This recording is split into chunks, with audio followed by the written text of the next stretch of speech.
For professionals who work in corporate finance, their ultimate goal is to maximize the value of a business through planning and implementing their resources, all while balancing risk and managing profitability for the company.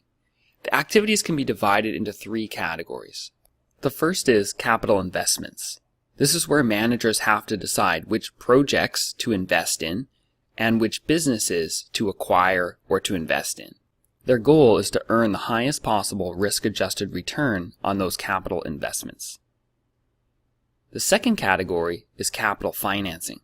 With capital financing, the objective is to optimize capital structure, which means the firm will have the lowest weighted average cost of capital. And then finally, there are dividends and return of capital. This is when managers have to decide how and when to return capital to investors if they can't find a good enough use for it in the business.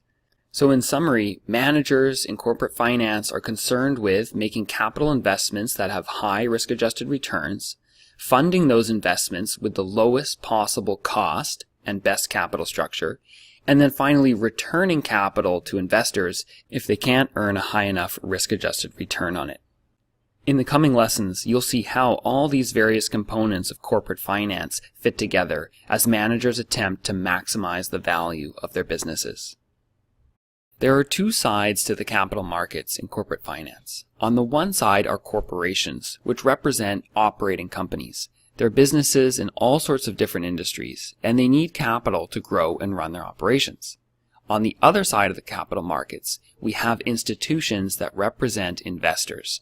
These investors have money that they want to invest in companies. So capital flows from those investors into the corporations. And in exchange, corporations issue back to the institutional investors bonds or shares in their company.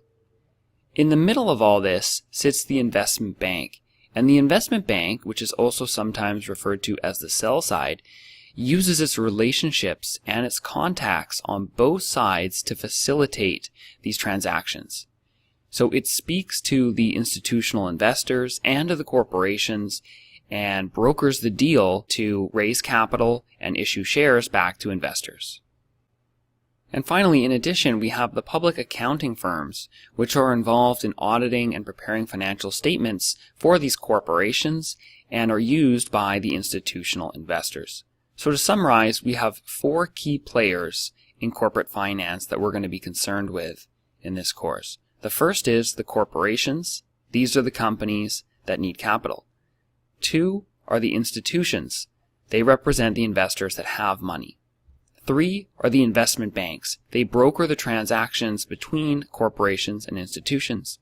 And then finally, the fourth is the public accounting firms, which audit and oversee all of the financial information. So these are the key players in the primary market where new shares and new bonds are issued by corporations. Now let's look at the secondary market. In the secondary market, you have additional institutional investors or fund managers who want to buy securities of publicly traded companies. And you have some other fund managers who may want to sell their positions in those companies. This is where investors buy and sell on a stock exchange or over the counter using investment banks. And the investment banks have sales and trading departments as well as equity research departments that help facilitate all of these transactions between investors. This is called the secondary market because you'll notice that the corporation, the company that actually issued the shares, is not involved and does not appear anywhere on this page. These transactions are simply happening between investors. So investors are going to the investment banks to help them buy and sell shares in an already publicly traded company. Corporations are only involved in the primary market where they're actually issuing new securities such as new bonds or new shares. Let's take a closer look at the types of participants in capital markets. There are two main categories, as you recall from the primary market: investors and corporations. Within investors, we can further break them down into retail and institutional. Retail investors consist of high net worth individuals, and institutional investors can include mutual funds, pension funds, private equity firms, venture capital, and angel investors. So there are a wide range of institutional investors, and institutional investors may represent the retail or individual investors as well. Within corporations, There are, broadly speaking, just two types: public companies and private companies.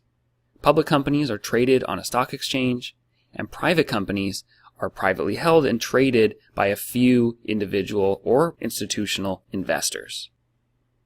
Now let's take a look at the types of transactions that can occur between these various types of participants. The first is an initial public offering. This is the first time that a company issues securities to the public. Its IPO is its debut. Then there are follow-on equity offerings, where companies go back to the public markets to raise more money. Private placements are the name given to companies that raise money privately. Mergers and acquisitions are, as the name describes, when companies buy other businesses. Leverage buyouts are a form of acquisition where a company uses a lot of leverage to use the minimum amount of equity possible to buy another business. A divestiture is when a company sells a business.